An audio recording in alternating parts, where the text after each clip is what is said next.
Selamat pagi semuanya. Saya Yasin, saya akan mulai sharing pagi hari ini. Nah, sebelum saya mulai, saya mau ngajak kerja sama Anda sedikit.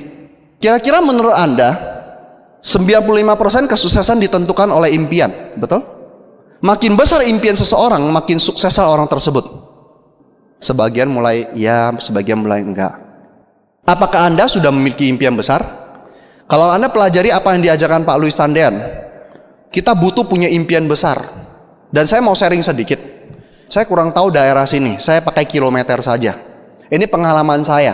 Saya kalau mau menuju suatu daerah yang jaraknya 150 km, saya kendaraan sampai di kilometer ke 100, saya sudah merasa capek.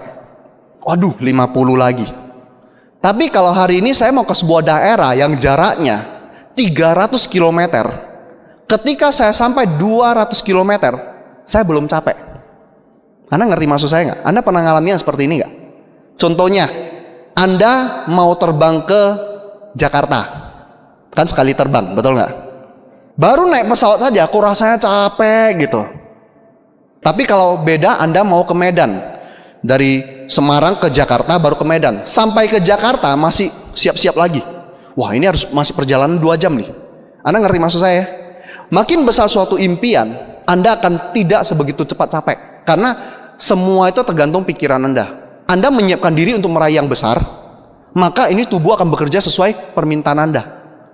Anda tahu buku The Secret? Tahu? Dibahas soal itu, betul? Kalau Anda punya impian yang besar, maka tubuh Anda bekerja dengan sendiri, menyesuaikan diri untuk meraih impian yang besar itu. Tapi kalau Anda impiannya setengah-setengah, ya tubuh Anda bekerja dengan sendiri untuk meraih yang setengah itu. Akhirnya cepat capek.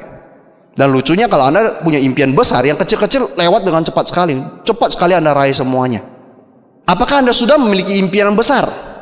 Kalau belum, segera punya. Lihat buku impian Anda, perlu nggak diperbaiki? Saya harus katakan di buku-buku motivasi apapun, selalu impian itu yang paling utama. Dari buku A sampai buku Z, bahasanya tetap impian. Semua soal impian. Seberapa besar impian Anda? Dan ada sebuah pertanyaan menarik. Kenapa orang seperti Mr. Lee dan para leader bisa punya impian yang begitu besar dan terus berkembang? Kenapa banyak orang tidak berani punya impian besar? Ada yang tahu kenapa? Ini berhubungan dengan ketika Anda bergabung dulunya. Anda flashback zaman dulu, kenapa Anda bergabungnya antusias sekali? Tapi mulai ketika waktu berlalu 1 bulan, 2 bulan, 3 bulan, Anda mulai ragu dengan impian Anda, atau bahkan mulai mengecilkannya. Tidak semua orang sih, tapi sebagian besar yang saya tahu, makanya bisnisnya menurun. Kenapa? Ada yang tahu? Jawabannya adalah karena merasa tidak mampu mencapai impiannya karena ragu dengan kemampuan sendiri. Kita butuh sebuah tim. Coba kita flashback waktu pertama kali kita join. Ketika kita join, polos-polos sekali, betul? Waktu polos itu kan otak kita mikir, ini ada bisnis besar, ini orang di depan akan bantu saya mencapainya. Kita nggak mikirin kelemahan kita mikirin ini orang akan bantu saya. Dan Anda sebagai sponsor sangat antusias, ayo kita kejar bersama impian kita bersama, saya akan bantu Anda habis-habisan. Dan orang itu, yes, saya mau bergabung, betul? Waktu itu impiannya apa coba? BMW mungkin besok diraih perasaannya, betul nggak? Waktu join, wah mobil mewah ini terima nih, pulang, mah kita akan beli rumah mewah, istrinya shock. Itu punya impian tiba-tiba tertrigger naik sampai unlimited, betul nggak? Apapun kesannya jadi bisa. 2 tahun lagi kita jalan-jalan ke luar negeri, tahun ini kita ke Australia, tahun ini kita ke China, wah cerita semua. Istrinya bengong, Palu demam ya Pak? Papa demam ya? Papa kejeduk ya? Kenapa? Karena ada terjadinya tim. Ada dengan sponsor. Sudah membentuk sebuah tim. Tim itu, kadang Anda nggak sadar itu selalu terbentuk dimanapun. Kita ini sekarang membentuk tim baru. Ini seperti ini tim. Terus ketika masuk lift, itu juga membentuk sebuah tim baru. Cuman kadang di lift itu orang nggak kerja sama. Padahal udah dekat sekali dengan angkanya, orang lain mau tekan angka nggak bisa, dia diem. Kalau saya masuk lift selalu saya tanya, mau lantai berapa? Ya kalau dia sapa, lanjutin nggak prospecting. Harapan saya makin tinggi makin bagus tempat dia mau naik.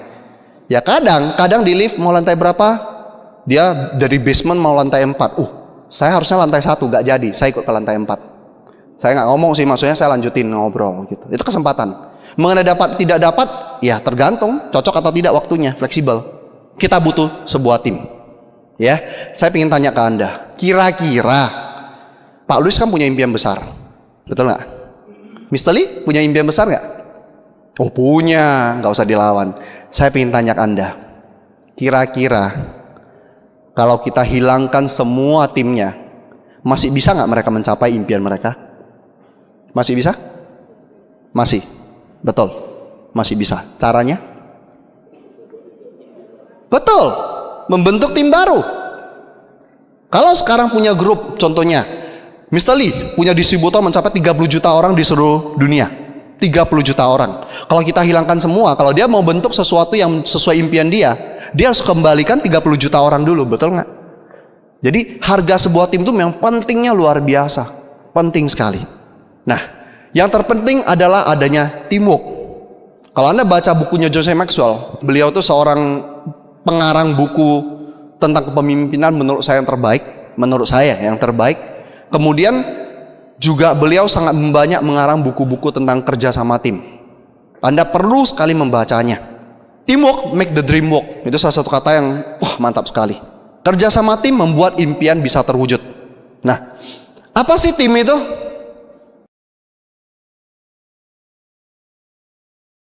Ternyata tim itu ada singkatannya. Tim itu singkatannya adalah Together Everyone Achieve More. Maksudnya apa? Dengan bersama kita bisa mencapai atau mendapatkan lebih. Itulah tim. Kalau ada tim, kita bisa mendapat apa yang lebih daripada yang bisa kita capai sebelumnya. Bahkan ada yang mengatakan tim itu singkatan dari Together Everyone Achieve Miracle. Dengan punya tim, setiap orang akan mendapatkan keajaiban.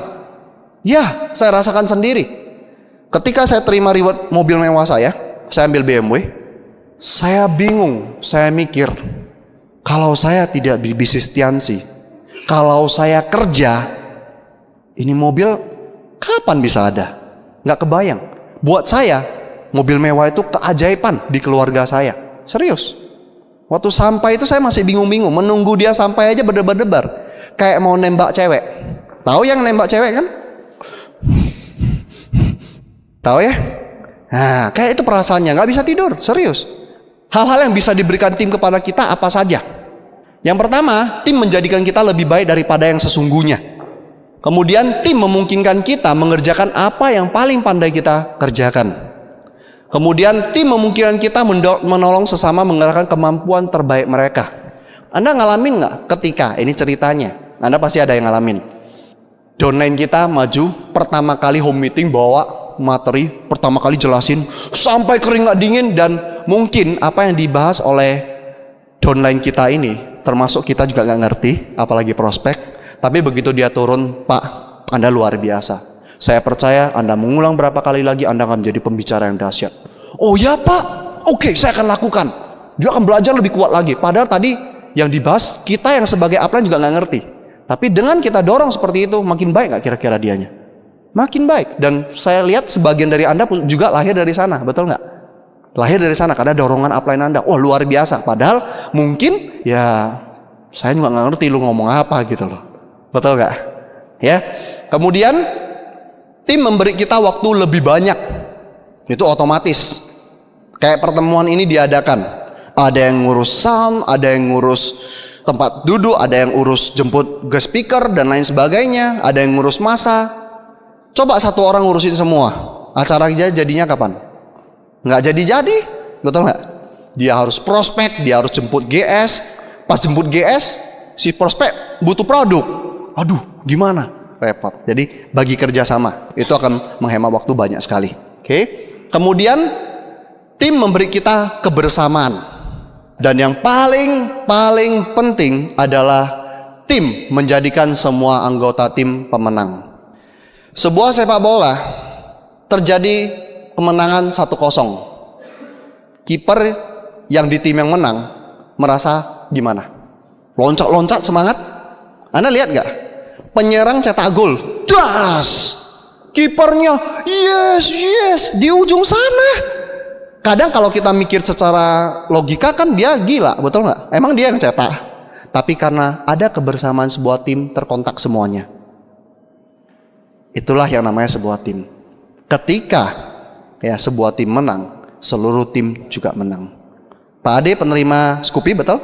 Grupnya, wah pasti antusias sekali, betul nggak? Itu dia salah satu bentuk. Walaupun bukan grupnya yang terima, tapi dia melihat itu visinya ke depannya. Oke? Kata John C. Maxwell, bersatu adalah permulaannya.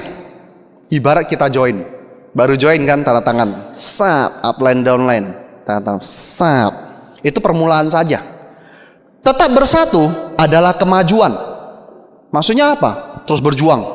Ayo Scoopy, ayo mobil niaga. Itu adalah sebuah kemajuan, belum berakhir. Tapi kalau bisa bekerja sama terus menerus, itulah adalah sukses. Jadi hari ini saya walaupun sudah bronze lion, saya tetap kerjasama dengan upline saya di Jakarta, Pak Andrian, Silver Lion. Ya, kita tetap bekerja sama, kita sama-sama untuk berjuang bersama.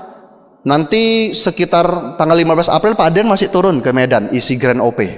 Jadi kita tetap kerjasama, itulah sukses sejati. Anda jangan merasa kalau sudah istilah peringkatnya sama dengan upline terus nggak kerjasama lagi. Ya, kalau saya jadi upline Anda, saya bilang terima kasih. Passive income toh dari kaki itu, betul nggak? Tapi bukan seperti itu cara kerja tim. Karena kita saling membutuhkan upline downline. Nah, 8 poin penting untuk terwujudnya teamwork. Apa saja poin-poinnya? Yang pertama, sebuah tim harus punya visi dan misi. Baru bisa makin besar, makin berkembang. Nah, kita bisa lihat sendiri. Visi dan misi Tianxi. Visi dan misi One Vision.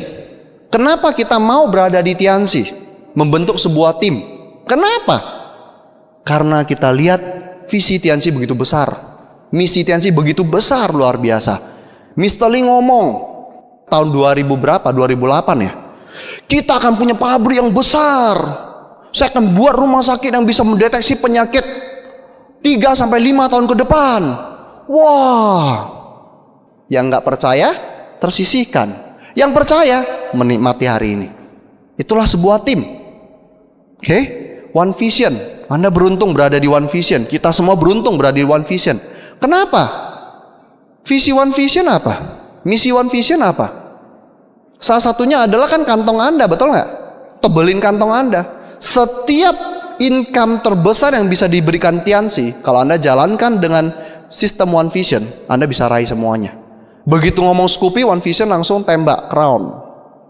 Yang crown sudah pasti Scoopy, betul? Dan bonusnya pasti lebih besar daripada yang dapat Scoopy tapi tidak crown.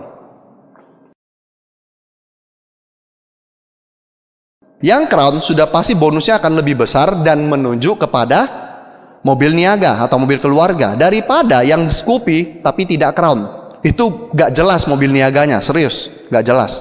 Jadi kalau Anda crown dan terima Scoopy, mobil niaga sudah pasti di tangan Anda asal Anda terus perjuangkan. Dan di sini satu orang sedang ditunggu ya. Buktikan. Sudah? Bukan, mobil niaga sudah. Wah, itu yang saya mau Anda buktikan. Iya ya. Nanti Anda sudah terima mobil niaga, jangan lupa ke Medan gantian isi acara ya. Kita teamwork. Oke? Nah, Anda utang saya ya. Pak Charles juga utang saya, belum ke Medan isi VS. Ya. Oke, punya visi dan misi. Terus One Vision, visinya mau mendunia. Seluruh dunia pakai One Vision sehingga kalau kita sampai ke Jerman ada OP-nya One Vision. Sampai kita ke Amerika ada OP-nya One Vision. Ke Australia ada OP-nya One Vision. Enak gak? Ya, kita tinggal ngomong Facebook kan kayak emailan, ada bisnis bagus gini, Anda ikut ke pertemuan itu. Ya, didoain lah, kan kita nggak turun langsung ya, jangan terlalu harap. Tapi didoain lah di Indonesia, semoga yang satu ini jadi. Tapi terus action lagi di lapangan, yang itu semoga jadi, terus emailan kontak. Gimana sudah ikut belum OP-nya? Wah yang gini, ya itu enak sekali. Itu kenapa kita berada di satu tim, yaitu Tianxi dan One Vision. Karena alasannya visinya dan misinya jelas sekali dan besar sekali. Saya percaya kalau Anda sudah melihat visi buat Anda sendiri, melihat aduh Tianxi, One Vision, enggak leh, kayaknya susah deh. Percaya saya, nggak lama lagi Anda pasti nggak ada di bisnis ini lagi. Serius. Karena Anda sudah tidak sebahasa dengan visi misi dari tim kerja kita. Yang kedua, untuk terbentuknya teamwork dibutuhkan yang namanya saling menghargai, terbuka, dan saling percaya. Saya salut dengan One Vision, terus terang saya katakan ke Anda, saya salut dengan Goodline forum kita yang luar biasa sekali. Kepikir sama mereka membentuk tim yang kuat dengan cara-cara yang sudah terbukti. Saya cuma merangkum apa yang sudah ada saja. Salut banget, serius. Kenapa? Bagaimana bisa saling tercipta, menghargai, terbuka, dan saling percaya? Ternyata sudah dituangkan di dalam 3 prinsip dasar kita. Pertama, bagaimana biar saling bisa menghargai dan respect itu ada di edifikasi. Anda nggak bisa edifikasi seseorang tapi Anda nggak menghargainya atau respect. Tidak bisa. Itu akan jadi bumerang. Dan hari ini saya ingin kembali lagi mengulang karena menurut saya 3 prinsip dasar itulah tulang punggung yang paling utama di bisnis ini. Kalau sampai itu bermasalah, Anda mau presentasi sejuta kali pun bisnis Anda akan hancur juga. Ibarat gini, kalau Anda mau bangun rumah tapi susun pakai batu bata saja, bisa nggak? Bisa? Bisa. Susun. Di atasnya taruh kayu, kasih tepal, jadi rumah, betul nggak? Mau tidur mau apa boleh.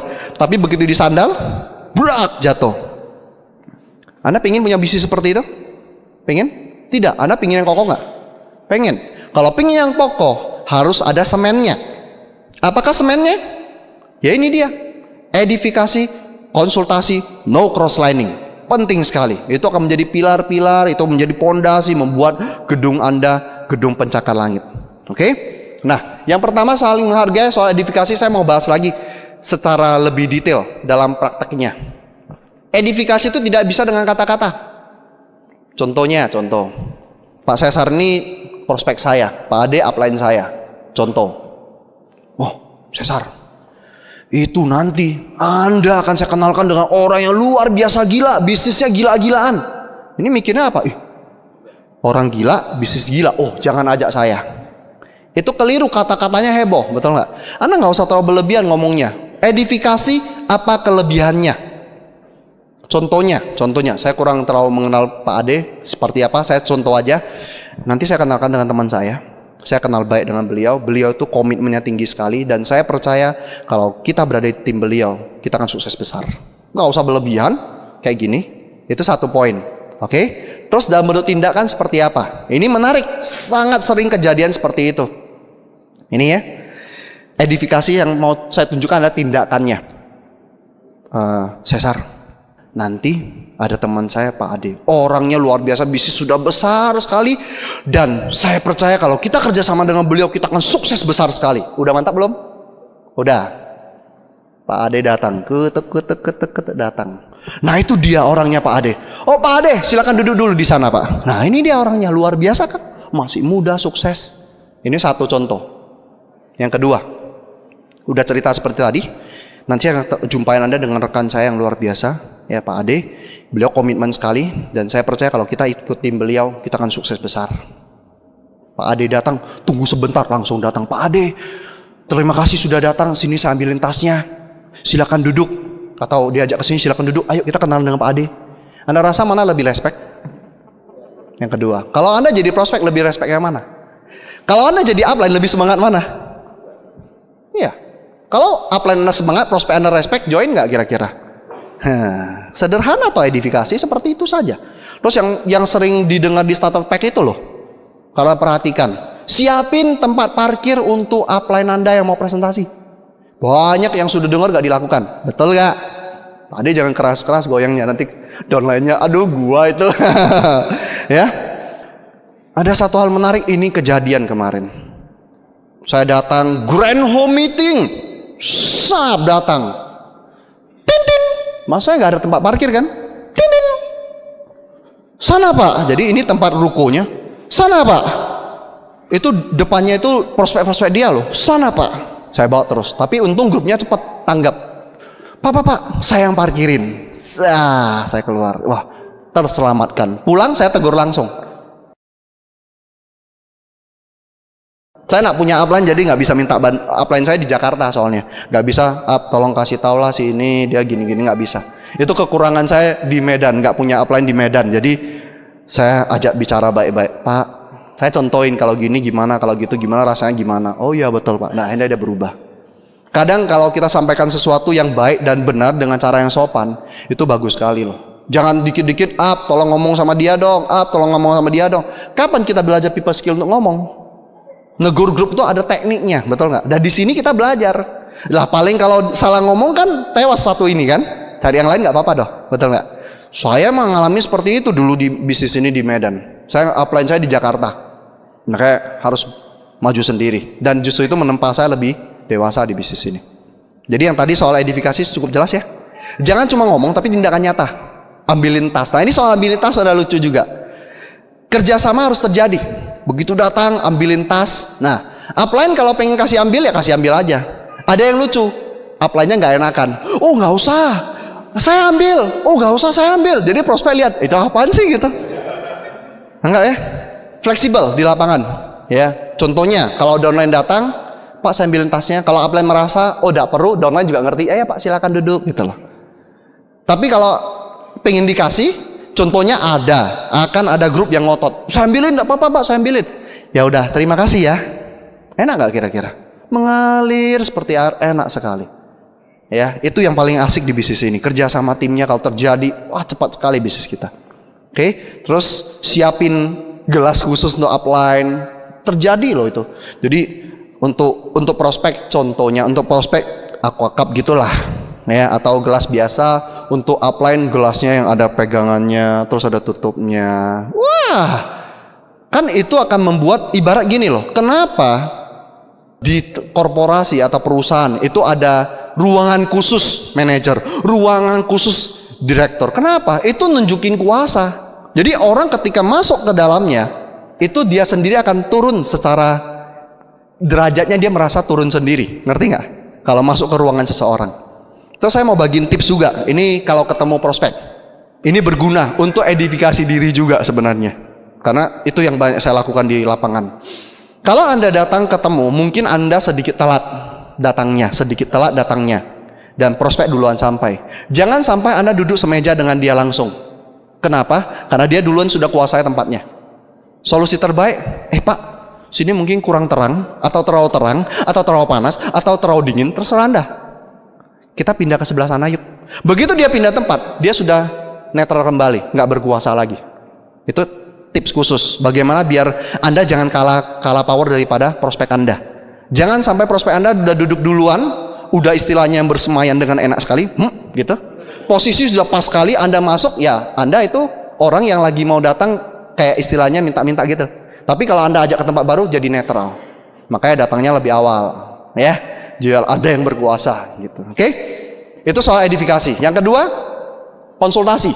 Soal konsultasi itu butuh keterbukaan. Jadi kalau Anda sudah respect seseorang, Anda pasti tidak akan punya rasa istilahnya nggak enak untuk terbuka, betul nggak? Anda respect seseorang pasti Anda berani terbuka apa adanya. Dan pesan saya konsultasi, beranilah buka habis-habisan soal bisnis Anda ya. Kenapa? Kalau Anda sakit perut ke dokter, ngapain ke sini? Kalau saya bilang sakit perut, nanti gimana? Oh, saya sakit kepala dok. Ngerti ya? Kadang orang suka aneh-aneh loh. Konsultasi lucu, ini terjadi. Grup datang, Pak konsultasi Pak, diceritain semua. Saya lihat tiap bulan konsultasinya sama, kenapa nggak ada perubahan? Nah saya bilang, Pak 1 minggu ini saya dampingin Anda ya. Saya maju di lapangan, saya liatin dia. Ternyata banyak hal yang dia tidak cerita di konsultasi tersebut yang dia keliru lakukan, dan mungkin dia sendiri nggak tahu. Contohnya, Pak saya sudah kerja keras habis-habisan di bisnis ini, saya sudah tinggalin bahkan gak masuk les. Contohnya, saya bahkan kadang diminta lembur, gak lembur. Saya sudah habiskan, kenapa gak ada hasil? Kalau kita secara awam menangkapnya apa? Saya memang lihat dia kerja keras kok, selalu nampak muka dia di tempat-tempat prospek gitu loh. Tapi kenapa gak ada hasil? Setiap orang punya standar sendiri soal kerja keras. Ada orang yang prestasi 8 kali per bulan sudah merasa kerja keras. Sisa waktunya ngaku prospecting, tapi keliling toko buku, keliling bank, ya antrian doang, tapi nggak prospecting. Kemudian di toko buku, cuma di toko buku jalan-jalan, tapi nggak prospecting. Tapi dia merasa sudah kerja loh, lucu nggak? Terus yang paling parah lagi, merasa sudah kerja keras ketika baca buku. Banyak seperti itu, pelarian. Cuma pelarian doang, istilahnya saya sudah habis-habisan. Ini buku sudah baca, ini buku sudah baca, ini buku sudah baca, ini buku sudah baca. Saya sudah habis-habisan, waktunya paling banyak habisin baca buku. Itu problem juga. Jadi, terbukalah ke upline Anda, apa yang Anda lakukan harian. Harian. Kenapa belum ada hasil ya? Apa adanya. Emang upline Anda akan duduk, parah gini kamu, wah pantas kamu nggak sukses, wah nggak mungkin kamu, mungkin nggak upline kayak gitu, nggak mungkin. Upline akan diplomasi. Oh gitu ya, tenang, segala sesuatu bisa diperbaiki asalkan mau, betul nggak? Itu kan upline pasti seperti itu, karena itu bisnis dia sendiri, betul nggak? Itulah, jadi konsultasi ngomong apa adanya saja. Punya masalah keuangan, saya punya hutang segini, orang tua saya punya hutang segini, saya stres, saya harus selesain. Jangan gara-gara keluarga punya hutang terus stres berat menghilang tiba-tiba. Yang rugi Anda. Ada masalah apa, mencerita ke upline. Anggap upline itu teman baik Anda, teman terbaik Anda, saudara Anda. Anggap seperti itu. Karena yang betul-betul peduli masa depan Anda, upline Anda. Itu penting sekali. Ingat, konsultasi harus terbuka seluruhnya. Ya, dan upline juga harus sebagai orang yang belajar people skill, harusnya Anda juga berkembang. Andanya berkembang, Andanya harus bantu grup menyelesaikan masalah grup. Oke, jangan cuman grup ngomong gini, Anda kasih solusi terus selesai. Kadang solusi itu nggak ada di kertas tapi harus di lapangan. Ketika dampingi ngerasa sendiri. Oh ya ternyata dia kurangnya di sini. Oh ya ternyata dia kurangnya di sana. Oke. Yang terakhir ya dari 3 tadi adalah saling percaya antara upline, downline, khususnya diri sendiri. Itulah no crosslining. Kalau Anda percaya pada upline Anda 100%, percaya pada downline Anda 100%, dan percaya pada diri Anda 100%, masih diskusi nggak sama crossline? Enggak. Biasanya orang kenapa crosslining? Karena nggak percaya pada upline-nya, kadang nggak percaya pada downline-nya, dan yang masalah terbesar nggak percaya pada dirinya. Orang yang bisa nggak percaya pada upline-nya, ya sebenarnya kadang masalahnya muncul dari diri. Kalau Anda baca bukunya Bagaimana Mencari Kawan, Dale Carnegie mengatakan orang-orang yang tidak merasa nyaman dengan diri sendiri pasti tidak akan cocok juga dengan orang lain. Kalau dibalik, orang yang tidak cocok dengan orang lain pasti nggak cocok sama dirinya, nggak nyaman sama dirinya. Jadi kalau hari ini Anda ketemu ada orang yang memang bentrok terus, sikap Anda yang pertama harus bukannya bentrok, bukannya jelekin dia, tapi kasihani dia. Dia itu sebenarnya sangat nggak nyaman dengan dirinya. Kalau ada downline stresan, orangnya stres berat lah, sering bentrokan, kasihani dulu. Kenapa? Dia sebenarnya punya masalah pada diri. Karena nggak percaya pada diri, karena nggak nyaman pada diri, akhirnya sering bentrok upline, bentrok downline. Cari crossline pun nggak lama kemudian bentrok lagi. Sering seperti itu, jelekin crossline, jelekin upline, jelekin downline. Sebenarnya yang dia jelekin itu dirinya. Ada sebuah kisah yang menarik sekali ya. Suatu hari ada seorang murid Zen tahu ya Zen, ajaran Buddhis di Jepang, Zen ya. Ada seorang murid Zen bertemu gurunya, belajar bertapa. Dia bergaya bertapa seperti ini, bersilah. Dia lihat ke gurunya, guru, kalau guru lihat saya dengan sikap seperti ini, saya seperti apa? Gurunya melihat, Anda seperti sang Buddha, maksudnya manusia suci gitu loh. Wah, sempurna duduknya. Hahaha katanya. Kalau saya lihat guru tuh duduk kayak gini seperti tai katanya. Gurunya cuma senyum. Dan dia pulang dengan senang sekali. Dia cerita ke kakaknya. Kak, tahu nggak? Saya duduk bersila dan saya tanya guru bilang duduk saya sudah seperti sang Buddha. Tapi gaya duduk guru itu saya lihat kayak tumpukan tai, dia bilang. Kebetulan kakaknya itu seorang yang sangat cerdas. Dan kakaknya langsung mengatakan, Dik, kamu keliru.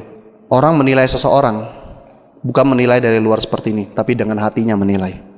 Hati gurumu hati Buddha, hatimu hati tai katanya. Anda ngerti ya? Jadi kalau Anda hari ini mulai menilai seseorang negatif, stop dulu. Ini dari mana muncul perasaan ini ya? Nah, jangan-jangan sayanya yang bermasalah. Jadi kalau Anda bisa betul-betul percaya pada diri Anda, walaupun Anda punya kelemahan, berdamailah dengan diri, akui kelemahannya, baru bisa Anda perbaiki. Selama Anda belum menerima akan kelemahan itu adalah Anda punya, Anda tidak akan pernah merubah kelemahan itu sampai Anda mengakui, ya, saya punya kelemahan itu dan saya akan perbaiki. Ada saya akan perbaiki ya, jangan ngaku terus nggak perbaiki ya, susah juga. Kemudian yang ketiga, menyadari kita adalah satu tim dan kita butuh tim. Merupakan langkah besar dalam perkembangan Anda ketika Anda menyadari bahwa orang lain dapat membantu Anda bekerja lebih baik ketimbang Anda sendiri. Dari Andrew Carnegie, salah satu orang terkaya zaman dulu. Dan bukunya sampai sekarang masih terus berkembang dan dipakai oleh motivator manapun, kutipan-kutipan katanya. Ini bagus sekali. Anda sadari bahwasanya tidak semua hal bisa Anda lakukan. Anda bukan Superman, Anda bukan dewa. Anda bukan malaikat yang segalanya bisa Anda lakukan. Akan ada hal yang dilakukan orang lain lebih baik dari kita. Dan ini saya ya, kalau saya pribadi, saya lebih senang disebut nomor 2 di bisnis ini. Nomor 1 siapa? Upline saya. Nomor 1 siapa? Tiansi. Nomor 1 siapa? One Vision. Nomor 1 siapa? Downline gua. Lu nomor 2. Kenapa? Lah kalau semua nomor 1 kan gua tidur di rumah. Kalau tidur di rumah kan tenang-tenang, betul nggak? Lah kalau gua nomor 1 kan kerja keras terus, punya sikap nomor 2. Tapi ya tetap saya ingatkan, Anda nomor 2, downline Anda ikut semua, betul nggak? Merasa diri nomor 2 dan selalu mau belajar, selalu melakukan edifikasi yang baik, selalu melakukan konsultasi yang baik, akhirnya bisnis Anda berkembang dengan pesat sekali. Berikutnya, adanya kerjasama. Ada pertanyaan menarik yang saya ingin tanya ke Anda, minta kerjasama Anda juga. Apa arti kerjasama menurut Anda? Definisi dari kerjasama menurut Anda? Bu Sarah, ada nggak masukan? Kira-kira kerjasama menurut Bu Sarah itu apa? Iya, apa kerjasama itu? Kalau menurut saya kerjasama itu saling menghargai, saling mensupport, saling memberikan ide satu dengan yang lain. Oke, aplausnya dulu. Ya, satu, ya. Pak Satar, bisa kasih ide? Kerjasama itu setiap orang bekerja sesuai dengan kapasitasnya masing-masing.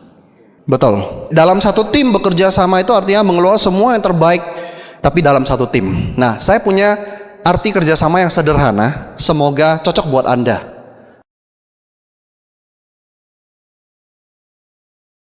Kerjasama itu adalah mengerjakan pekerjaan masing-masing. Saya mau sederhanakan seperti itu. Banyak orang punya gambaran gotong royong kerjasama, boleh nggak semua sibuk korek paret, tapi nggak ada yang masak, nggak ada yang siapin minum? Tetap ada porsi masing-masing, betul nggak? Sepak bola, tujuan sepak bola apa? Cetak gol, satu aja tujuannya, betul. Kalau begitu kiper pun maju, boleh nggak? Kiper pun nyerang sampai ke depan, boleh? Boleh. Masalahnya akan terjadi ketidakseimbangan. Kenapa? Penyerang yang sedang menyerang, kalau nampak kipernya di depan gimana? Lari ke belakang dia, takut kebobolan, betul nggak? Akhirnya penyerang jaga gawang, kipernya cetak gol. Itu kan parah, betul nggak?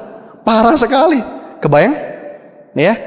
Terus betul yang Anda katakan tadi soal kerjasama, itu ada definisi-definisi gambaran kerjasama yang benar. Nah, saya sederhanakan adalah kerjasama itu adalah mengerjakan pekerjaan masing-masing, baru bisa terbentuk kerjasama. Nah, saya akan pecah satu persatu apa sih kerjasama kita di bisnis ini. Ada tugas upline, tugas downline, tugas pembicara, tugas audiens, tugas crossline, dan tugas distributor, dan lain sebagainya. Yang pertama saya bahas tugas upline. Setiap di pertemuan apapun, baca buku apapun, belajar ilmu apapun yang baru, selalu berpikir untuk diri sendiri. Saya dulu pernah mengalami masa di mana pas di acara seperti CPM ataupun pembelajaran lain-lain, saya selalu mengambil ilmunya, malah saya lepas untuk yang lain. Maksudnya apa? Contohnya gini, pas pembicara ngomong gini, wah kena si A, wah kena si B. Aduh, upline gua kalau kesini kan bagus dengerin ini, biar kena dia. Wah, cocok buat si siapa. Wah, ini datang pas banget. Kenapa ketika pembicara pertemuan tuh membantai masalah-masalah, Anda seneng banget? Karena Anda berharap downline Anda bertobat, betul nggak? Tapi Anda lupa bertobat sendiri. Itu yang sering salah dilakukan orang. Jadi apa yang saya bahas ini, saya mau bicara ke hati setiap dari Anda satu persatu. Setiap dari Anda satu persatu, tidak ke downline Anda, ya tidak ke upline Anda, tapi ke Anda pribadi, dan termasuk ke saya pribadi. Saya selalu mengingat soal upline ini. Karena apapun ceritanya Anda itu upline loh. Siapa yang bukan upline di sini? Siapa yang bukan upline di sini? Semua sudah upline, betul nggak? Jadi nggak usah bahas upline Anda. Anda sendiri sudah upline. Saya sampai catat. Kenapa? Karena ini yang setiap hari saya lihat. Saya manusia, saya juga bisa kilaf. Dan ini tujuannya saya catat biar saya tetap mengingatkan diri saya. Apa yang harus saya lakukan benar-benar sebagai seorang upline. Yang pertama, upline itu harus punya visi dan misi yang jelas.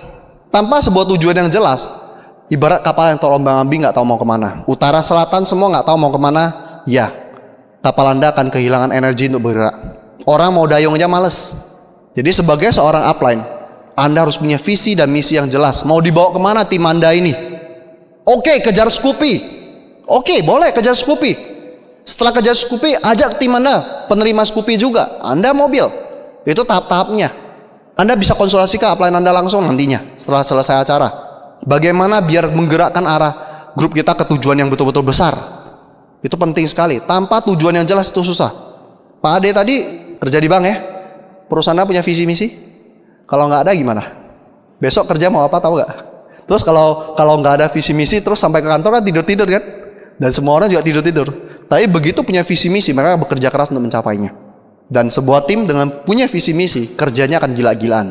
Anda boleh lihat deh nanti tim-tim yang kemarin-kemarin, dan saya percaya Pak Ade saat ini terima Scoopy, saya percaya beberapa bulan lalu terimanya yang baru ya, baru ini. Yang tahap pertama, ya, yang tahap pertama sebelum terima grupnya pasti timuknya beda, terasa nggak? Gila-gilaan kerjanya gila, omset bisa meledak gila-gilaan seperti itu. Saya di mana juga ada salah satu grup juga seperti itu. Kalau ngejar Scoopy itu gila banget, omsetnya meledak kencang sekali. Dan nggak tahu kenapa, masalah semua dibuang. Fokusnya adalah tujuannya. Masalah kecil, udah pergi. Malas urus lah. Fokus sekali. Ada sakit aja maju. Lagi sakit maju juga. Perhatian full, semuanya jadi bagus sekali. Tapi ketika visi dan misinya kabur, ada beberapa orang yang sudah terima Scoopy, terima reward ya, akhirnya adem ayem, grupnya juga adem ayem, udah hilang visi dan misinya, bahaya sekali. Kemudian menjadi contoh atau teladan, apa saja sih? Salah satunya adalah kemauan untuk bertumbuh, mau berkembang, mau berubah, selalu up to date, selalu punya informasi terbaru, selalu mau belajar. Ya, saya punya buku, kalau disusun lebih tinggi dari saya 2 kali lipat. Saya punya buku lemari segini, nggak muat, sudah 2 lemari lebih. Memang ada beberapa yang belum dibaca, tapi saya betul-betul sangat istilah lapar akan buku, lapar sekali. Saya pantang lihat kalau ada orang-orang besar itu bikin buku baru, saya nggak punya, saya pantang itu. Dan setiap bulan tuh kadang saya menghabiskan hampir setengah juta untuk buku. Dan hasilnya apa? Apa kehidupan hari ini saya dapat? Itu hasil dari pembelajaran saya di sana. Anda harus isi terus apa yang ada di luar sana. Anda kalah informasi dari orang lain, udah lewat. Serius. Kita di luar akan ketemu sesama Tiansi. Jangan jelek-jelekin, tapi tunjukin siapa yang punya informasi lebih banyak. Pasti orang tersebut akan ikut. Kebayang nggak Anda follow orang? Ilmunya itu terus, besok datang itu terus. Tapi yang satu datang cerita ini, berikut datang lagi ilmunya sudah makin baik lagi. Pendekatannya makin baik, informasinya makin baru. Kira-kira kalau Anda mau join ke siapa? Pasti yang terbaru itu, betul nggak? Nah kalau sudah seperti itu, ayo dong kita sama-sama mengembangkan diri lebih baik lagi.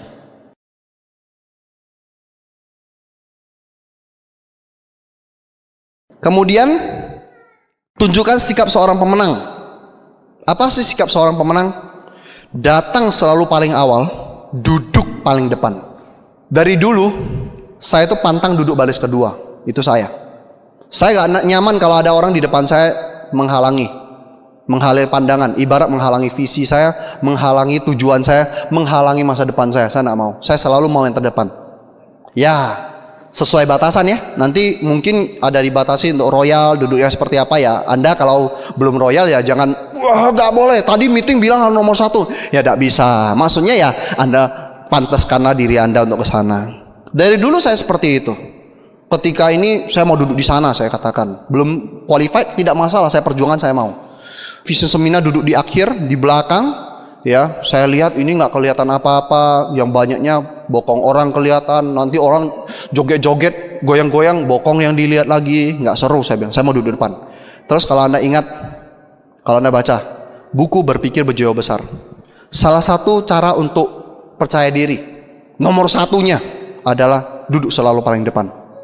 Silakan Anda tanya, arti sukses kepada seorang bintang 8 dengan arti sukses kepada seorang bintang 4. Jawabannya berbeda, padahal tulisannya sama. Kenapa? Karena mereka sudah melewati proses yang berbeda. Bintang 8 akan lebih detail, bintang 4 akan ngaur kemana-mana. Kalau sukses tuh saya harus punya mobil BMW, Ferrari, apapun dia ngomongin semua, itu sukses katanya. Tapi begitu menyentuh bintang 8 yang melewati proses, mungkin dia katakan, saya ketika sukses adalah ketika di grup saya ada 4 orang terima mobil niaga. Beda toh? Kita kan bingung kenapa lu ngomong gitu ya, itu sukses urusannya si bintang 8. Nah maksudnya gini, kadang Anda baca buku ketika di posisi Anda sudah punya pengalaman berbeda, arti buku itu tiba-tiba berkembang. Anda ngalamin nggak baca buku yang sama, kok kemarin nggak ada yang ini saya baca? Ada? Itu dia hebatnya, makanya Anda perlu ulang lagi. Kemudian, pemakai produk. Nggak perlu tunjuk tangan lah, tapi jawab dalam hati siapa yang pagi ini sudah pakai produk. Nggak perlu tunjuk tangan, jawab dalam hati. Kalau Anda belum pakai, lain kali rutin pakai dulu, baru bisa ngomong. Saya tadi udah pakai di hotel, setiap selesai makan, noni saya masukin. Itu saya suka sekali produknya, bagus sekali. Ternyata noni bisa melancarkan pencernaan loh. Ya bagus sekali, saya punya masalah BAB, ya pakai noni malah bagus. Pakai produk, Anda harus tunjukin ke grup. Anda itu seorang leader, Anda soal upline. Kemudian, ini penting. Goal setiap challenge One Vision dan Tianxi. Saya salut dengan leader-leader Anda yang di depan, saya salut dengan Pak Ade. Beliau Crown, beliau Scoopy, top banget. Ya, berikutnya mobil niaga ya. Saya doain Anda segera mencapainya. Saya salut. Dengan mencapainya, Anda Royal Weekend nantinya. Anda ikut gak? Itu penting. Anda kalau gak ikut, kapan bisnis aset Anda akan besar? Kapan tim Anda bisa goal kalau Anda gak pernah tunjukin? Ketika nanti ada Crown Life, acara live, Living in Freedom, Anda ikut gak? Dream Holiday, kabarnya Australia, kabarnya belum fix. Anda ikut gak? Ada orang baru join 5 bulan bisa ke Korea loh. Yang lumutan gak berangkat. Aduh, Anda sedang ngapain? Maunya dibikin buku. Gak sukses di Tianxi. Ngapain aja selama ini? Ingat, Anda itu upline, Anda dicontoh. Anda harus jadi teladan. Jadi kalau Anda goal Royal Weekend, grup Anda ikut. Kalau Anda goal live, grup Anda ikut. Kalau Anda goal Dream Holiday, grup Anda ikut. Kalau grup Anda 4 orang ikut, ya terima reward Andanya. Nangkap gak? Itu luar biasa sekali. Oke? Terus menduplikasikan ilmunya dengan praktek. Ya, maksudnya apa? Nah, ada hal penting yang perlu kita ketahui sebagai upline, kadang melampaui batas sebagai upline. Maksudnya apa? Kadang grup kita sudah saatnya presentasi, tapi nggak kita kasih presentasi. Ini kejadian di grup saya banyak. Upline-nya itu luar biasa. Bantu grup, ngomongnya bantu grup. Kalau saya maksimal presentasi bantu orang baru 2 kali. Maksimal. Jadi total sekitar 3-4 kali dia dengarkan presentasi, dia sudah harus bisa presentasi. Itu saya. Tapi kalau grup saya nggak ada yang nggak duplikasi, jalan di sana. Presentasi kan, dia memang dorong, udah kamu yang presentasi. Standar Pak Yasin, 3-4 kali sudah harus maju. Dia maju. Tapi ngomongnya sampai keringatan, nggak jelas, pakai flipchart nggak jelas loh. Terus sebentar-sebentar lihat upline. Ya, si upline kan teknik people skill udah tinggi.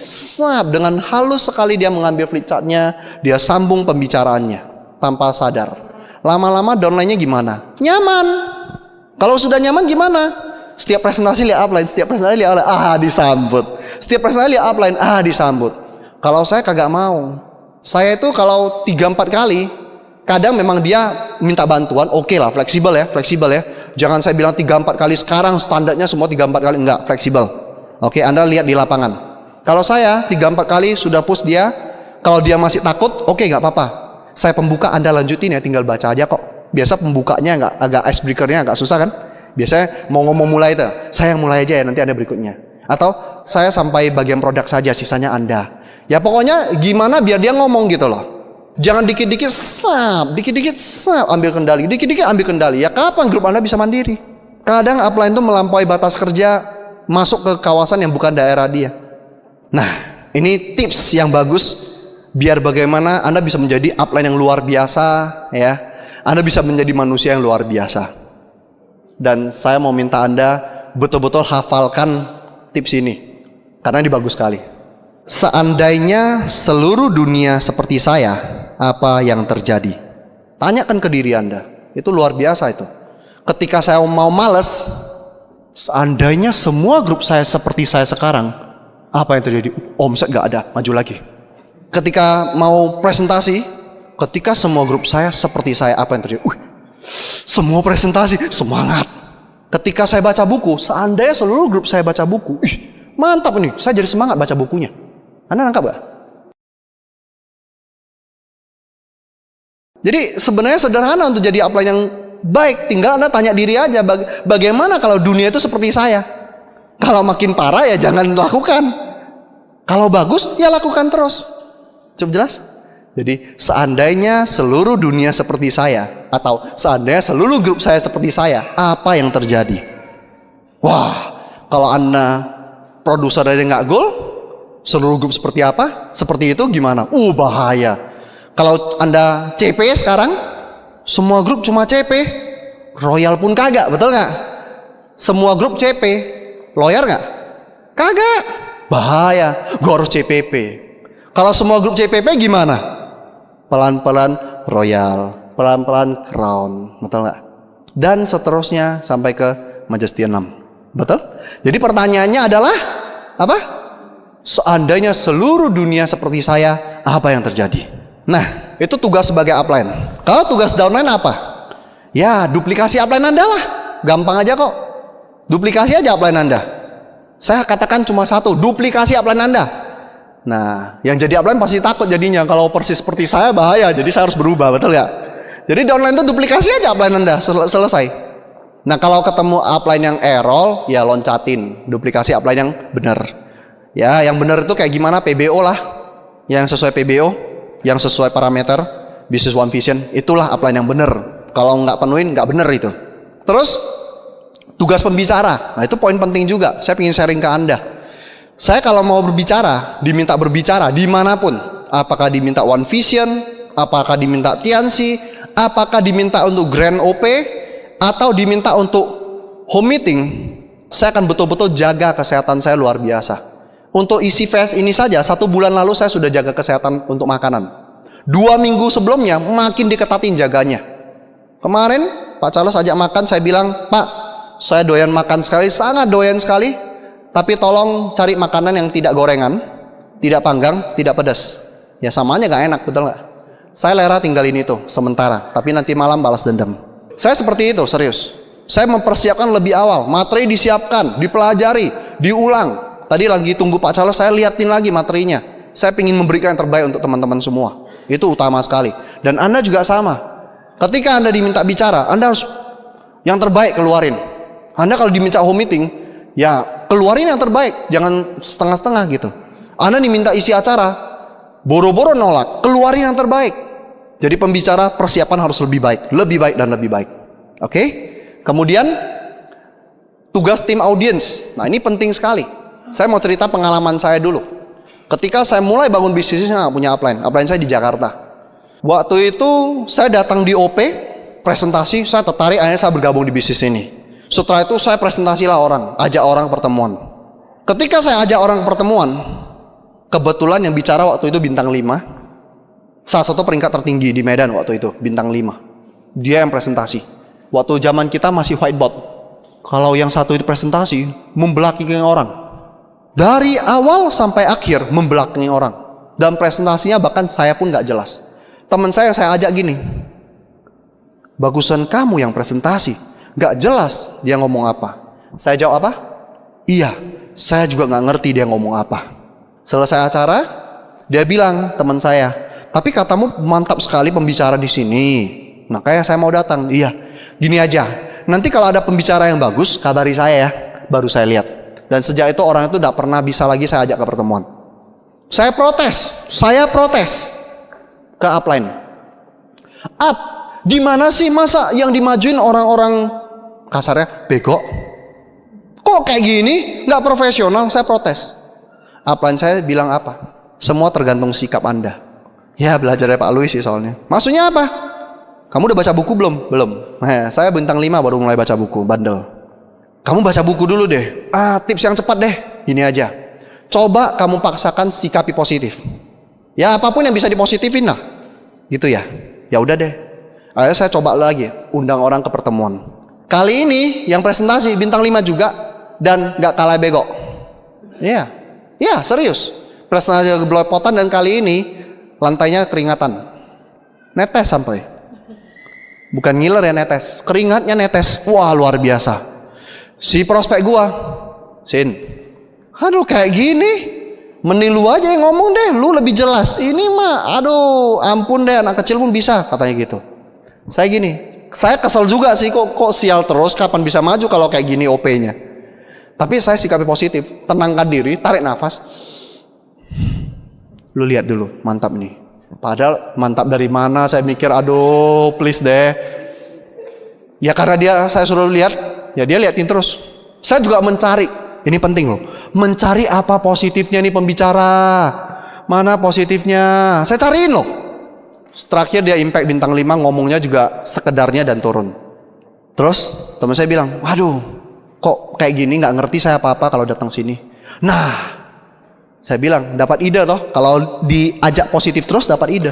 Nah gini, lu lihat kan dia presentasi, kira-kira dia presentasi ngerti nggak kamu? Nggak ngerti. Nggak ngerti aja dia bisa bintang 5 loh.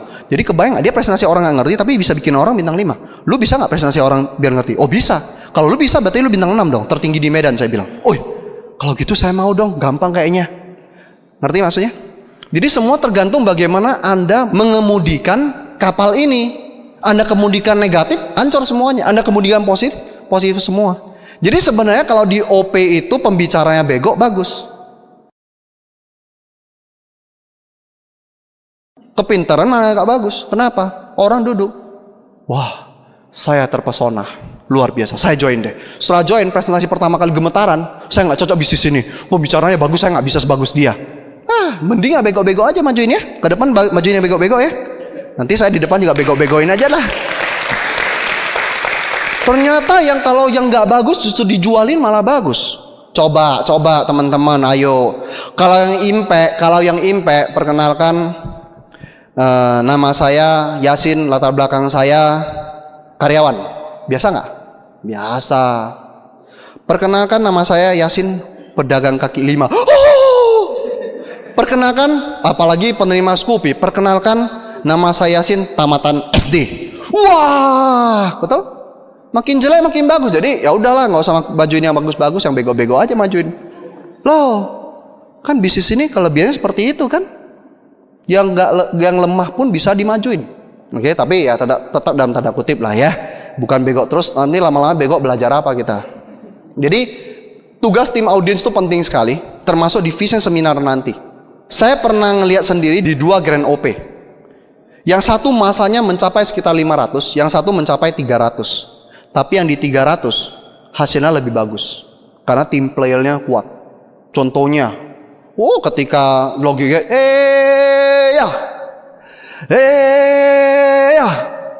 pembicaraan juga semangat gila. Yang satu 500 tapi terlalu profesional. Tepuk tangannya pun, duduknya pun gayanya mantap-mantap semua.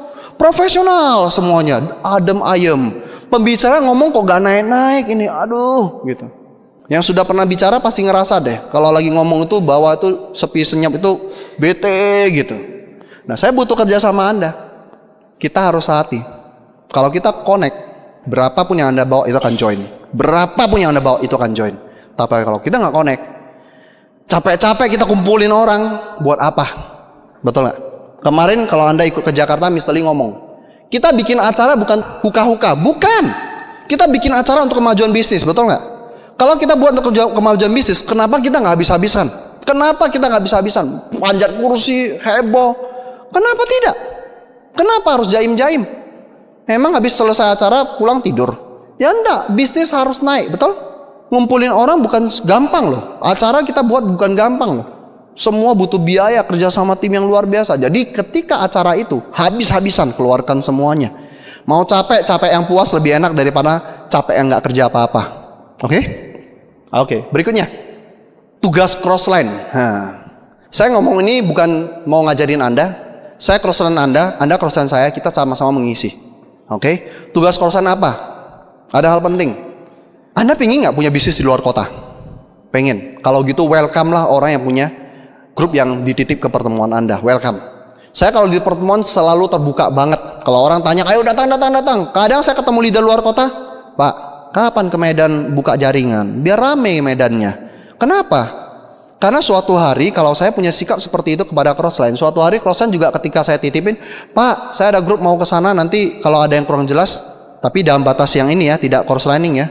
Contohnya tanya stokis, tanya pertemuan, tolong dibantu ya. Karena saya welcome dia juga welcome saya. Kebayang nggak? Ini ada yang kejadian seperti itu loh. Ada orang titip istilah arahkan orang ke pertemuan ini, terus datang tanya, ini VS ya? Tiansi ya, saya diundang sih datang sini. Oh, siapa yang undang? Oh, teman saya dari Bali. Oh gitu ya, silakan duduk dulu. Melayaninya bagus, silakan duduk dulu. Setelah selesai datang dia acara, di follow up. Gini loh, bisnis ini butuh teamwork. Dipakai pula ilmu ini, butuh teamwork. Jadi kalau Anda tanpa teamwork di Semarang, Anda nggak akan besar. Kalau upline di Bali, yang jarang bisa ke sini, dipakai teamworknya, kurang ajar itu orang. Nah, hal menarik satu, doa Anda akan dikabulkan Tuhan. Ketika Anda punya grup di luar kota, habis semua diambil orang. Anda mau terjadi seperti itu? Bayangannya yang tadi aja deh, seandainya seluruh dunia seperti saya, apa yang terjadi? Kalau saya baik sama orang, melayani orang, grup saya kebayang ya, orang datang ke Semarang, cuma Semarang Anda layani, betul nggak? Tapi di seluruh dunia grup Anda dilayani, enak nggak? Enak. Jadi kalau Anda baik sama orang, Anda akan mendapat berkali lipat kebaikan dari luar. Itu kelebihan kalau Anda jalankan hal yang baik. Kalau downline edifikasi upline biasa nggak? Lagi edifikasi itu, kan ilmunya udah pada hebat-hebat kan? Udah dalam hati, udah nggak usah edifikasi upline, gua udah udah tahu, betul? Tapi kalau crossing yang ngomong, kamu beruntung loh, punya upline seperti sini. Orangnya bagus banget, bangga nggak? Tiba-tiba dadanya terbusung jalannya, bangga berada di tim itu. Itu sering terjadi. Makanya sama crossline tuh harus bangun hubungan baik, tapi tidak crosslining. Saya tekankan, bangun hubungan baik, jangan musuhan. Jadi baik, ayo welcome, halo apa kabar, ketemu di stokis, apa kabar gitu. Kadang saya ketemu saya punya stokis, di stokis ada crossline lagi presentasi, selesai gitu, saya lewat, apa kabar, dia kan sering edifikasi, ini Pak Yasin penerima reward. Nah, saya akan bilang, wah Pak, Anda beruntung sekali ketemu dengan beliau, ya. Anda kan sangat besar sekali kalau Anda ikut beliau, saya lihat komitmennya luar biasa. Saya edifikasi dia gitu loh, walaupun dia crossline kepada calon downline dia. Akhirnya si crossline ini seneng nggak dibantu saya gini? Seneng. Dia ngomong sama grup saya, gila Pak Yasin tuh luar biasa. Anda beruntung banget punya upline kayak gini. Wah, saya iri deh sama kamu. Downline saya gimana? Ngerti nggak? Itu tipsnya loh. Terus satu lagi, ini saya seneng. Yang saya lakukan dulu di bisnis ini. Tadi saya lihat di sini bagus sekali ya dilakukan Bu Sarah, Pak Satar, Bu Yeni, ya bagus sekali. Ya tadi beberapa leader juga ada ketemu. Saya dulu di Medan gak ada yang edifikasi karena nggak punya upline, betul nggak?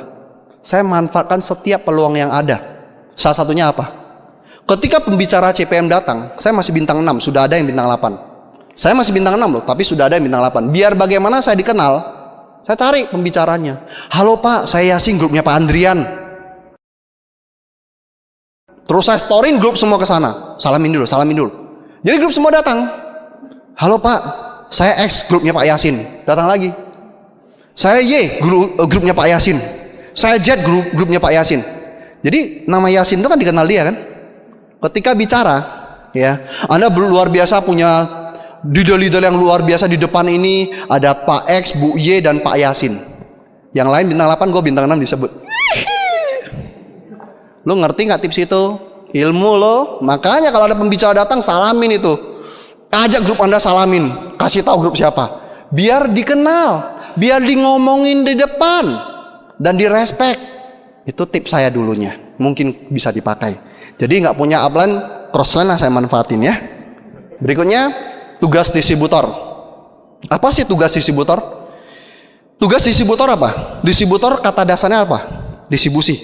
Tugas distributor mendistribusikan barang yang ada. Jangan banyak komplain. Teh kosong. Emang siapa yang mau teh kosong? Saya tanya Anda, Mr. Lee mau nggak teh kosong? Nggak mau. Pak Luis mau nggak T0? Leader Anda mau nggak T0? Kantor cabang mau nggak T0? Jadi siapa yang mau T0? Nggak ada kan? Buat apa Anda komplain? Jualah yang ada. T0 ini asam urat lagi mau butuh. Ya udah kasih Grab. Kan naik omset. Kenapa tidak? Mana tahu dia makan Grab cocok dari T jadi Grab. Betul nggak? Akan ada tugas masing-masing. Kantor punya tugas kantor. Kita punya tugas kita. Jual yang ada. Yang nggak ada nggak usah dibahas, nggak usah dipikirin. Jual yang ada, jangan komplain. Pak, masa T0 saya ngomset T nggak bisa lagi. Ya udah nggak bisa ya jual yang lain. Emang lu ribut terus ada omset? Nggak ada. Oke. Berikutnya, rela berkorban dan mau melayani. Ya ini ada sebuah kisah nyata yang luar biasa. Tanggal 29 Mei 1953, Tenzing Norgay dan Edmund Hillary ada dua orang pertama di dunia yang berhasil mencapai Gunung Everest pertama. Dan membutuhkan sekitar 200 sampai 300 orang hanya untuk mewujudkan dua orang mencapai puncak Gunung Everest. Jadi 200-300 orang itu dari bawah bawa berton-ton makanan, jalan sampai satu titik, bikin camping untuk mengantar yang berikut naik. Untuk mengantar makin ke atas makin sedikit orangnya, sampai di puncak tinggal dua orang yaitu Edmund Hillary dan Tenzing Norgay. Sebenarnya Tenzing Norgay itu penduduk asli yang istilahnya lebih memahami daerah sana. Dan dia sebenarnya tinggal satu langkah saja menginjak Gunung Everest. Tapi di titik itu, satu langkah lagi mencapai Gunung Everest, dia berhenti dan dia mempersilahkan Edmund Hillary untuk naik. Ketika sampai di bawah, orang tanya, wah luar biasa, peluk-pelukan, Anda berhasil menunjukkannya, wah luar biasa. Tapi Pak Tenzing, Mr. Tenzing, kenapa Anda nggak melangkah duluan ke atas, kan Anda nomor 1 di dunia? Sering orang seperti itu. Tapi Tenzing Norgay menjawab dengan luar biasa. Saya terharu mendengarnya.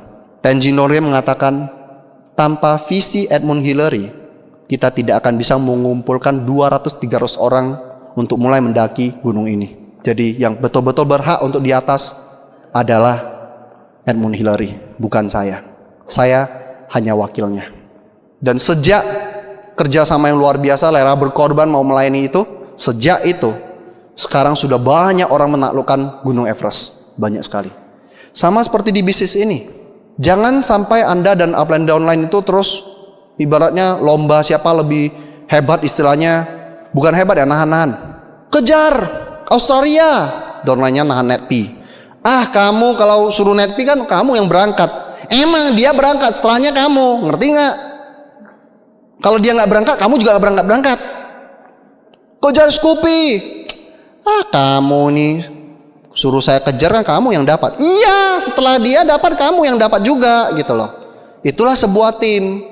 Kalau dia nggak dapat, kamu nggak dapat. Kenapa? Nggak semangat.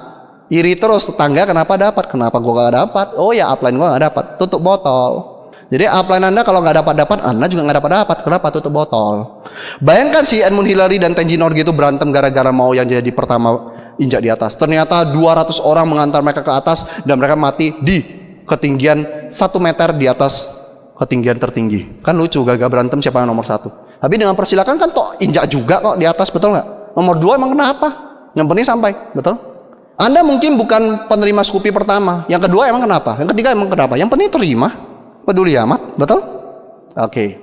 Berikutnya, yang keenam, suka akan tantangan. Hanya tim yang kehilangan visi yang menjauhi tantangan. Jadi ketika ada challenge baru, lemes-lemes, ya udah ini orang kehilangan visi. Harus diperhatikan. Kenapa? Cari tahu. Sebagai upline Anda harus peka. Nanti akan saya bahas juga. Kemudian yang ke-7, Anda harus memahami karakteristik dari tim Anda. Setiap manusia itu berbeda. Anda harus pahami itu. Tidak ada manusia yang sama. Tolong cari siapa yang sidik jarinya sama. Kalau sama, mungkin sifatnya sama. Nggak ada. Semua sidik jari beda. Anda bisa banyak belajar soal memahami karakteristik dari sebuah tim di Mencari Kawan dan Pengaruhi Orang Lain. Bisa juga di Personality Plus. Dan ada satu buku yang saya rekomen boleh Anda baca, cukup menarik, yaitu Sales Dog. Saya akan bahas sedikit soal Sales Dog, tentang belajar dari anjing. Nah, kenapa harus anjing? Ya ternyata anjing ada beberapa hal yang bisa Anda pelajari, bisa kita pelajari bersama. Yang pertama, anjing adalah salah satu makhluk hidup di dunia ini yang tidak perlu bekerja untuk dapat makan. Dari buku Bagaimana Mencari Kawan dan Pengaruhi Orang Lain. Ada baca? Dia tinggal datang, udah dapat makan. Kerja anjing apa di rumah? Jaga rumah? Kagak kok. Main-main doang, tidur main, betul? Kue ekor tuannya datang, betul? Dapat makan. Oke, 1. Yang kedua Anda harus belajar dari anjing adalah ini. Anjing itu gigih. 5.000 tahun sudah kejar kucing. Pernah dapat gak? Pernah gak Anda lihat anjing dapat kucing? Gak pernah. Walaupun sudah dapat, lepas lagi lari ke pohon, hehehe. Betul? Anjing sudah kejar kucing 5.000 tahun dan belum pernah berhasil, sampai hari ini pun masih dikejar. Anda baru ditolak prospek 5 orang sudah berhenti. Anda perlu berguru kepada sang anjing.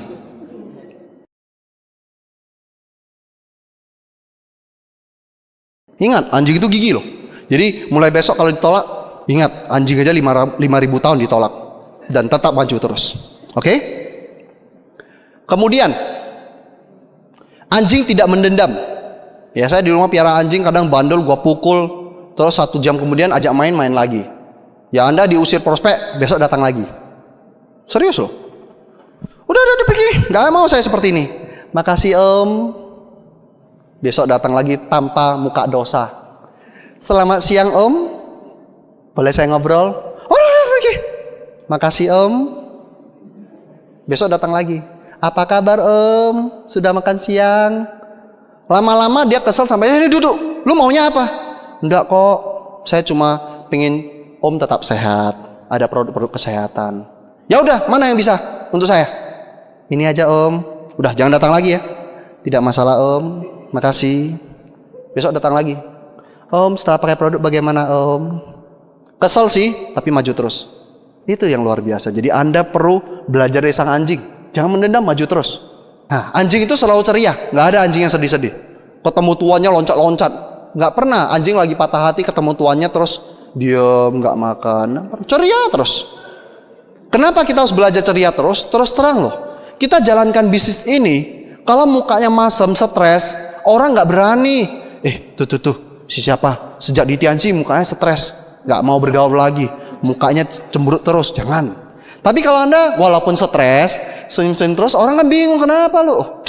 Luar biasa hidup sejak di Tianxi, gue makin enak, hidup saya ceria terus. Orang kan mikir, gue stres di kerjaan, kenapa lo makin enak? Gue mau denger deh, nangkap nggak? Jadi lu orang style muka selalu ceria, oke? Kemudian, ada 5 tipe anjing yang menyerupai sifat manusia pada umumnya. Saya bicara sifat, tolong jangan cocokin mukanya. Kalaupun ternyata ada sama, jangan dibilang. Ya, sifatnya yang dicocokin. Tipe anjing pertama. Yang pertama ada tipe pitbull. Tipe ini tipe anjing yang tipe istilahnya pelacak, pemburu. Tipe ini kelebihannya agresif, target oriented. Dikasih target apapun pasti bisa dicapai. Gila-gilaan, itu kelebihannya. Mau diajak fight kemanapun sampai ke pelosok kedalaman, dia akan perjuangkan.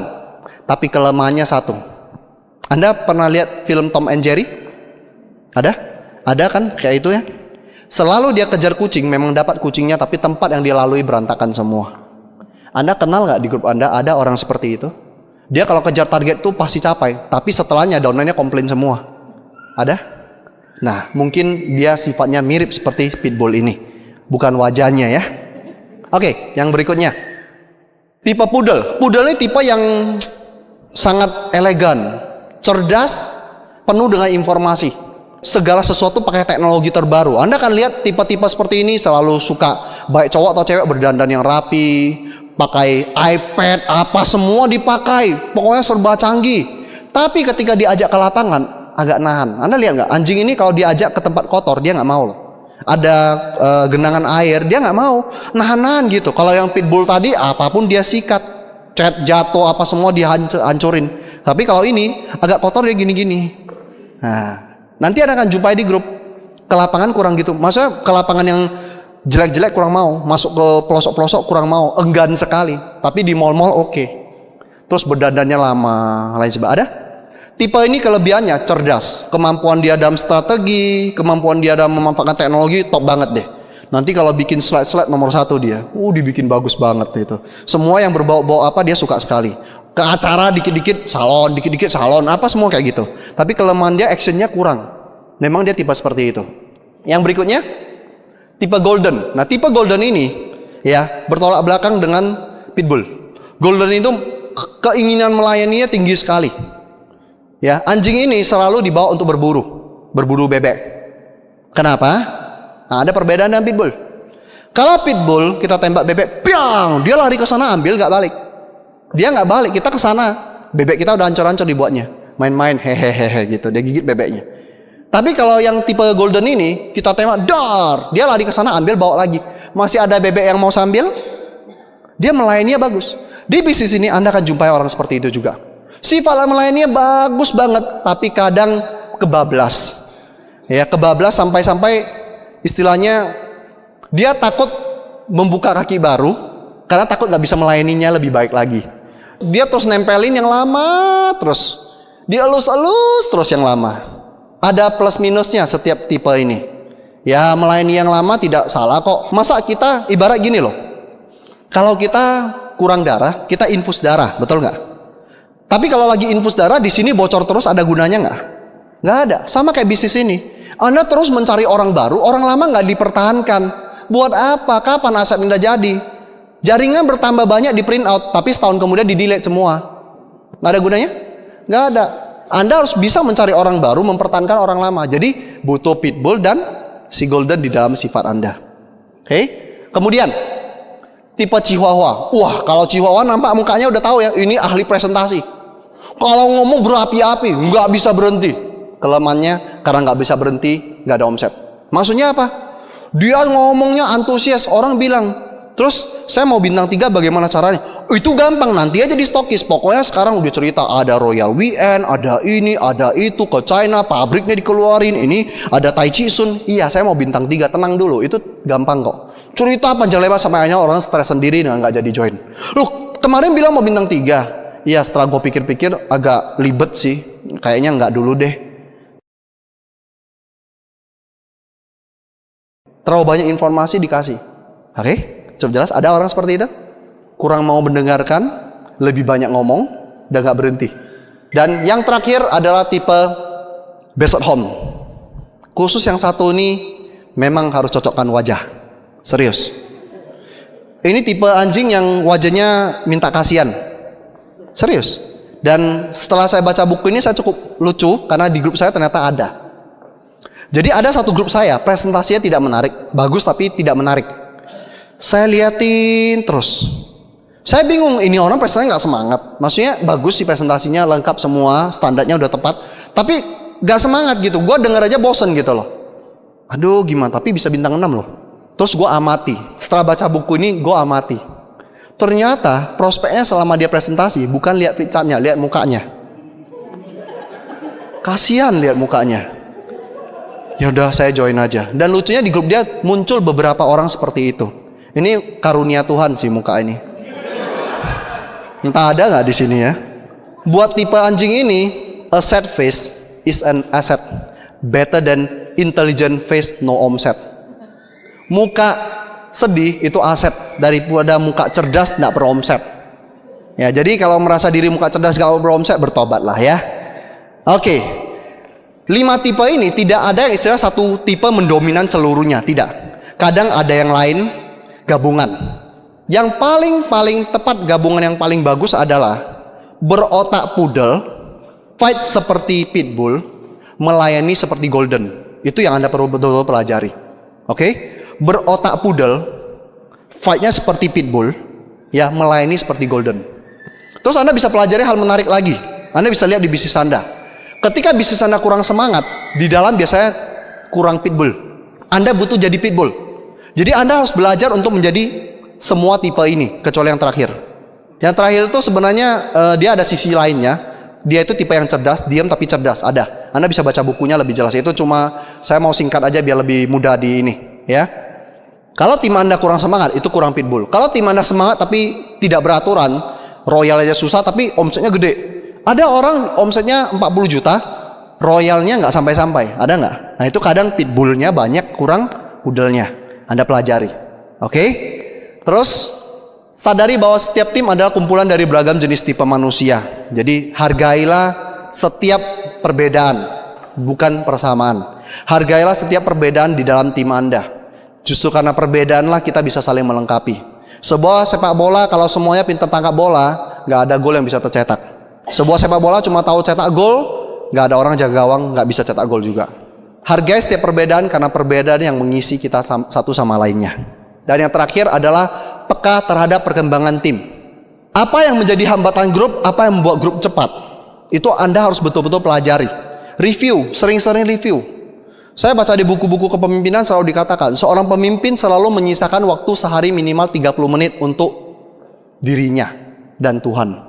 Di saat itu dia berdiam diri, dan biasa ide-ide yang luar biasa muncul, dan pemahaman-pemahaman baru dan kesadaran baru muncul di titik itu ketika hanya antara dia dan Tuhan. Itu penting. Setiap leader pasti seperti itu, minimal 30 menit setiap hari. Daripada Anda di luar berkoar-koar, Anda sisakan 30 menit setiap hari untuk tenangkan diri. Bukan nonton ya, bukan santai, bukan, tenangkan diri, review. Anda akan menemukan banyak hal-hal baru yang bisa Anda pelajari. Kenapa bisnis saya kurang berkembang ya? Apakah CPM saya kurang bawa masa? Apakah di CPM saya kurang semangat? Apakah di VS kurang banyak orang yang saya bawa? Jumlah tiket perbandingan VS lalu dengan sekarang bagaimana? Ada penaikan atau penurunan? Itu saat yang bagus Anda harus peka. Jangan jalani bisnisnya apa adanya, harus peka, lihat setiap keadaan yang ada. Kenapa terjadi penurunan omset? Apa yang terjadi? Salah di mana? Lain kali kalau kondisi yang sama terjadi, bagaimana saya menghadapinya? Oh, kenapa di bisnis di grup saya ini gede, kenceng sekali? Ada apa di sini yang bisa saya duplikasi ke yang lainnya? Peka, itu penting. Kenapa sistem One Vision mengarahkan kita punya 10 kaki aktif dan bukan 2 saja? Anda harus perhatikan itu. Karena One Vision ingin Anda punya pilihan tim yang terbaik. Kadang kita memang harus memilih tim, nggak bisa enggak. Ada orang yang lambatnya luar biasa, nggak bisa kita ajak kencang. Ibarat gini deh, Anda nggak pernah lari pagi, tiba-tiba diajak lari pagi dengan Kopassus. Kopassus tahu ya? Mampus nggak kira-kira? Kalau gitu diseret dia, tahan nggak? Nggak bisa. Ya Anda mungkin tipe yang kencang, tapi mungkin grup Anda bukan tipe yang kencang. It's okay, kasih kesempatan dia berproses. Tapi Anda tetap harus kencang, jangan Anda ikut dia lambat, enggak. Anda tetap cepat, tapi kasih kesempatan dia berproses. 10 kaki akan mempermudah Anda untuk memilih di mana Anda bisa bekerja lebih maksimal. Ya, arah ke depan. Awalnya 3, 4, terus lanjut. Jangan cuma 2. Kalau 2, 1 bermasalah, Anda tongkrongin terus, bermasalah juga Andanya. Yang terakhir, kunci utama punya tim terbaik. Ya, kembali dari saya katakan, terus terang One Vision itu luar biasa sekali. Saya salut sekali, saya beruntung berada di One Vision. Kenapa? One Vision sudah menyiapkan langkah-langkah apapun yang saya cerita tadi, sudah disiapkan One Vision di dalam PBO-nya. Ketika Anda menjadi core producer atau CPP, Anda sudah belajar menjadi bagian dari pemain tim. Pakai produk lah, menjadi produser, mensponsori orang dan lain sebagainya. Anda sudah menjadi pemain tim. Ketika Anda menjadi seorang royal, Anda mulai belajar membentuk dan memimpin sebuah tim. Itu luar biasanya One Vision. Dan ketika Anda menjadi crown ke atas, Anda sudah mempunyai tim yang sudah mandiri dan sudah ada leader di dalam tim Anda. Sehingga tim Anda makin besar dan makin besar. Kita ada di One Vision, One Heart, One Future. Kalau kita bersatu, tidak ada yang tidak mungkin bisa kita raih. Semua bisa kita raih. Segalanya bisa kita raih. Dengan bersatu,